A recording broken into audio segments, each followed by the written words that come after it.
നരിവേട്ട സിനിമയിലൂടെ തൃത്താലയുടെ അഭിമാന താരങ്ങളായി മാറി മിയ, മിക സഹോദരിമാർ. മുത്തങ്ങ സമരത്തീച്ചൂളയുടെ നേർക്കാഴ്ചകൾക്കാണ് മിയയും മികയും വെള്ളിത്തിരയിലൂടെ ജീവൻ നൽകിയത്. നരിവേട്ട സിനിമയിൽ മുഴുനീള വേഷം ചെയ്ത് കയ്യടി നേടിയിരിക്കുകയാണ് ഈ സഹോദരങ്ങൾ.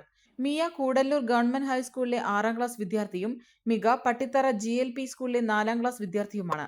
നരിവേട്ട സിനിമ കണ്ട മലയാളി പ്രേക്ഷകർക്ക് മിയയെയും മികയെയും മറക്കാനാവില്ല. മുത്തങ്ങ സമരത്തീച്ചൂളയുടെ നേർക്കാഴ്ചകൾ ഈ സഹോദരിമാരിലൂടെ മലയാളികൾ തൊട്ടറിയുകയായിരുന്നു. പട്ടിത്തറ പൂലേരി ചോലപ്പറമ്പിൽ മനുവിന്റെയും ജിഷയുടെയും മക്കളായ ഇവർ പഠനത്തോടൊപ്പം കലാപ്രവർത്തനങ്ങളിലും സജീവമായിരുന്നു. പിതാവിന്റെ സഹോദരനായ മജുലീല മോഹനന്റെ ഇൻസ്റ്റാഗ്രാം റീൽസിലൂടെ സജീവമാണ് ഇരുവരും. മികയുടെ റീൽസ് കണ്ടതോടെ സിനിമയുടെ സഹസംവിധായകൻ കിരൺ മജുവുമായി ബന്ധപ്പെട്ടു. സിനിമയുടെ അണിയറ പ്രവർത്തകരെ കാണാൻ മികയുമായി വയനാട്ടിലെത്താൻ ആവശ്യപ്പെട്ടു. കുട്ടിയുമായി സംസാരിച്ചു. സിനിമയിൽ വേഷം ഉറപ്പാണെന്ന് അറിയിച്ചു. പിന്നീട് സംവിധായകൻ അനുരാജ് മനോഹറിനെ കാണാൻ വയനാട്ടിലെത്തുമ്പോൾ മിയയും കൂടെയുണ്ടായിരുന്നു. ഇതോടെ മിയയും സിനിമയിലെത്തി. സ്കൂളിൽ നിന്ന് പ്രത്യേക അനുമതി വാങ്ങിയാണ് 49 ദിവസത്തോളം വയനാട്ടിൽ താമസിച്ച് ചിത്രീകരണത്തിൽ പങ്കെടുത്തത്. സഹോദരൻ മിലൻ പട്ടിത്തറ GLP സ്കൂളിൽ LKGയിൽ പഠിക്കുകയാണ്. താരപ്രൗഢിയോടെയാണ് മിയയും മികയും ഇത്തവണ സ്കൂളിലെത്തുന്നത്. താരപ്രഭയിൽ സ്കൂളിലെത്തുന്നതിന്റെ ആവേശത്തിലാണ് തങ്ങളെന്നും വ്യക്തമാക്കുന്ന സോഷ്യൽ മീഡിയ പോസ്റ്റും തമ്പുരൂസ് എന്ന പേജിലൂടെ കുട്ടിത്താരങ്ങൾ പങ്കുവച്ചിട്ടുണ്ട്.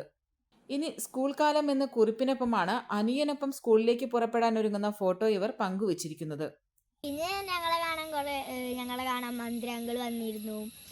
പിന്നെ ഞങ്ങൾക്ക് വന്നപ്പോൾ ഗിഫ്റ്റ് തരാന്ന് പറഞ്ഞു. അവൻ ഇത് പെട്ടെന്ന് വന്നുകൊണ്ടാണ് ഗിഫ്റ്റ് തരാൻ. 8ാം തീയതി ഒരു പരിപാടി ഉണ്ട്, അപ്പോൾ പറഞ്ഞിരുന്നു. പിന്നെ നല്ല നല്ല കമൻസ് ആണ് വരില്ലേ, നല്ലതാണ്. പിന്നെ സിനിമ നല്ല ഇതായിരുന്നു. അങ്ങനത്തെ ഇനി സിനിമ കിട്ടിയാൽ ഞങ്ങൾ വീണ്ടും വരും. പിന്നെ ഇങ്ങനെ റോള് കിട്ടാൻ നല്ല ഇൻട്രസ്റ്റ് ഉണ്ടായിരുന്നു. ഫസ്റ്റ് ഷോ ഞങ്ങൾ കണ്ടപ്പോൾ ഭയങ്കര സന്തോഷമായി. പിന്നെ ഞങ്ങൾ ഫോട്ടോ എടുത്തു.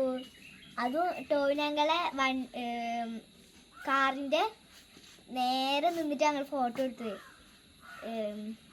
അപ്പോൾ ഭയങ്കര സന്തോഷമായി.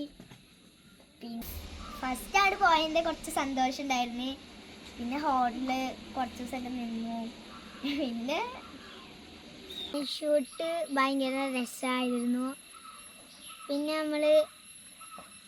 പിന്നെ ഡയറക്റ്റ് ഞങ്ങൾ കുറേ കാര്യങ്ങൾ പറഞ്ഞു.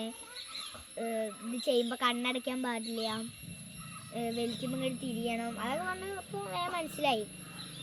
പിന്നെ ഞങ്ങൾ രാത്രി നല്ല മഞ്ഞും നല്ല തണുപ്പൊക്കെ ആയിരുന്നു അവിടെ. പിന്നെ പുതപ്പൊക്കെ കൂടിയിട്ട് ഞങ്ങൾ ഇതായി. കുറച്ച് കഴിഞ്ഞപ്പോൾ ഷീറ്റിൽ ടാർപ്പായ വിരിച്ചിട്ടായിരുന്നു നിലത്ത് കെട്ടിയിരുന്നത്. പിന്നെ നല്ല തണുപ്പാന്നൊക്കെ പറഞ്ഞു. നല്ല തണുപ്പാ പറഞ്ഞപ്പോൾ പതുക്കെ പുതപ്പ് കൊടുത്തു. പുതപ്പ് അടിയിൽ വെച്ചപ്പോൾ കിടന്ന ആള് ആ അടി നടക്കുമ്പോൾ അതിൻ്റെ ഇടയിൽ ഞാൻ ഒന്ന് കരഞ്ഞുപോയി. ഞങ്ങൾ പ്രണവങ്ങൾ അടിച്ചപ്പോൾ നല്ല കരച്ചിൽ വന്ന് കിടക്കുന്നു. ശരിക്കും തല്ലാണ് വെച്ചിട്ട് കരച്ചിൽ വന്ന്. പിന്നെ കുറച്ച് കഴിഞ്ഞപ്പോൾ ഞങ്ങൾ പറഞ്ഞു കരയണ്ട. പിന്നെ പ്രണവങ്ങൾ പറഞ്ഞു കരയണ്ട, കുഴപ്പമില്ല. കുറച്ച് നേരം അവരിങ്ങനെ എടുത്തുകൊണ്ട് പോയി. അപ്പോൾ എടുത്തിട്ട് പിന്നെ കുറച്ച് കഴിഞ്ഞപ്പോൾ ഓക്കെ. പിന്നെ ഒരു ടേക്ക് എടുത്തു. അപ്പോൾ അതിൽ ശരിയായപ്പോൾ ഡയറക്റ്റ് ഞങ്ങൾ എണീച്ചൊന്ന് കൈയടിച്ച്. അപ്പോൾ ഭയങ്കര സന്തോഷമായി. പെണ്ണ് കുതിക്കും പെണ്ണിനെ കുതിപ്പിക്കുന്ന കനക ഘടകാഭരണങ്ങളുടെ കമനീയ ശേഖരവുമായി പട്ടാമ്പി പട്ടണത്തിന്റെ കനക കൊട്ടാരം Manukkas gold and diamonds, Manukkas tower, railway over ബ്രിഡ്ജിന് സമീപം മെയിൻ റോഡ്, പട്ടാമ്പി.